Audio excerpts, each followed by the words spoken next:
Item ಯಾವುದೇ ಇರಲಿ try ಮಾಡಿ ಆಚಿ ಚಿಕನ್ ಮಸಾಲಾ. ಹಾರ್ಮುಜ್ ಮೂಲಕ ಮಂಗಳೂರಿಗೆ ಬಂದಿದೆ ಹಡಗು. ಮುಂದ್ರಾ ಬಂದರಿಗೆ ನಿನ್ನೆ ಆಗಮಿಸಿತ್ತು LPG ಹಡಗು ಶಿವಾಲಿಕ್. ಅಂದ್ರೆ ಗುಜರಾತ್ನ ಮುಂದ್ರಾ ಬಂದರ್ಗೆ ಬಂದಿತ್ತು, ಇವತ್ತು ಮಂಗಳೂರಿಗೆ ಬಂದಿದೆ. ಒಟ್ಟು 46,000 ಮೆಟ್ರಿಕ್ ಟನ್ ಪ್ರಮಾಣದೊಂದಿಗೆ LPG ಹಡಗು ಬಂದಿದೆ. ಗುಜರಾತ್ನ ಮುಂದ್ರಾ ಬಂದರಿನ LPG ಟರ್ಮಿನಲ್ಗೆ ಈ ಒಂದು ಹಡಗು ನಿನ್ನೆ ಒಂದು 5 ಗಂಟೆ ಅಷ್ಟೊತ್ತಿಗೆ ಡಾಕಿಂಗ್ ಪ್ರೋಸೆಸ್ ಆರಂಭವಾಗಿತ್ತು. 46,000 ಮೆಟ್ರಿಕ್ ಟನ್ ಪ್ರಮಾಣ LPGಯನ್ನು ಈ ಒಂದು ಹಡಗು ಹೊಂದಿದೆ.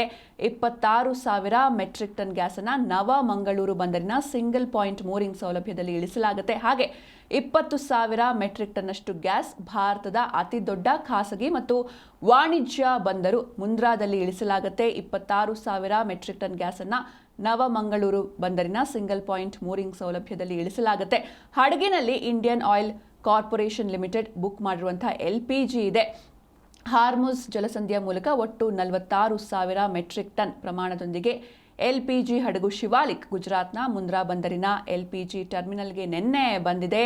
46,000 ಮೆಟ್ರಿಕ್ ಟನ್ ಪ್ರಮಾಣ LPGಯನ್ನು ಹಡಗು ಹೊತ್ತಿದೆ. ಈ ಪೈಕಿ 20,000 ಮೆಟ್ರಿಕ್ ಟನ್ ಅಷ್ಟು ಗ್ಯಾಸನ್ನು ಭಾರತದ ಅತಿದೊಡ್ಡ ಖಾಸಗಿ ಮತ್ತು ವಾಣಿಜ್ಯ ಬಂದರು ಮುಂದ್ರಾದಲ್ಲಿ ಇಳಿಸಲಾಗುತ್ತೆ. ಹಾಗೂ 26,000 ಮೆಟ್ರಿಕ್ ಟನ್ ಗ್ಯಾಸನ್ನು ನವ ಮಂಗಳೂರು ಬಂದರಿನ ಸಿಂಗಲ್ ಪಾಯಿಂಟ್ ಮೂರಿಂಗ್ ಸೌಲಭ್ಯದಲ್ಲಿ ಇಳಿಸಲಾಗುತ್ತೆ. Indian oil corporation limited book ಮಾಡಿರುವಂತಹ LPGಯನ್ನು ಹಡಗು ಸಾಗಿಸ್ತಾ ಇದೆ. ಕೊನೆಗೂ ಭಾರತಕ್ಕೆ ಬಂದಿದೆ. ಇನ್ನೂ ಒಂದು ನಂದಾದೇವಿ ಎನ್ನುವಂಥ ಹಡಗು ಬರ್ತಾ ಇದೆ. ಆದಷ್ಟು ಬೇಗ ಅದು ಕೂಡ ರೀಚ್ ಆಗುತ್ತೆ ಗುಜರಾತ್ಗೆ.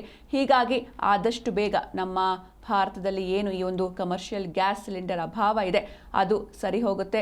ಎಲ್ಲ ನಿರೀಕ್ಷೆಗಳು ಕೂಡ ಇದೆ. ಅಂದರೆ ಇವತ್ತು ನಿನ್ನೆ ಬಂದಿದೆ ಅಂದ ತಕ್ಷಣ ಇವತ್ತಿಂದನೇ ಎಲ್ಲ ಸಪ್ಲೈ ಶುರುವಾಗುತ್ತೆ ಅಂತಲ್ಲ, ಅದಕ್ಕೆ ಒಂದಿಷ್ಟು ಪ್ರಾಸೆಸ್ ಇರುತ್ತೆ. ಸ್ಟೋರ್ ಮಾಡಬೇಕಾಗತ್ತೆ ಅಥವಾ ಇಡೀ ಭಾರತ ದೇಶಾದ್ಯಂತ ಡಿಸ್ಟ್ರಿಬ್ಯೂಟ್ ಮಾಡಬೇಕಾಗತ್ತೆ ಆ ಗ್ಯಾಸನ್ನು. ಹೀಗಾಗಿ ಸ್ವಲ್ಪ ಟೈಮ್, ಆ ಒಂದು ಪ್ರೋಸೆಸ್ಗೆ ಸ್ವಲ್ಪ ಟೈಮ್ ತಗೊಳುತ್ತೆ. ಆದರೆ ಆದಷ್ಟು ಬೇಗ ಏನು ಸಮಸ್ಯೆಯನ್ನು ನಾವು ಕಳೆದ 5-6 ದಿನಗಳಿಂದ ಎದುರಿಸ್ತಾ ಇದ್ದೇವೆ, ಹೋಟೆಲ್ ಉದ್ಯಮ ಆಗಿರ್ಬೋದು ಅಥವಾ PG ಹಾಸ್ಟೆಲ್ಗಳಲ್ಲಿ ಸಮಸ್ಯೆ ಆಗ್ತಾ ಇದೆ ಗ್ಯಾಸಿಂದ, ಅದು ಆದಷ್ಟು ಬೇಗ ಸಾಲ್ವ್ ಆಗುವಂಥ ನಿರೀಕ್ಷೆ ಇದೆ.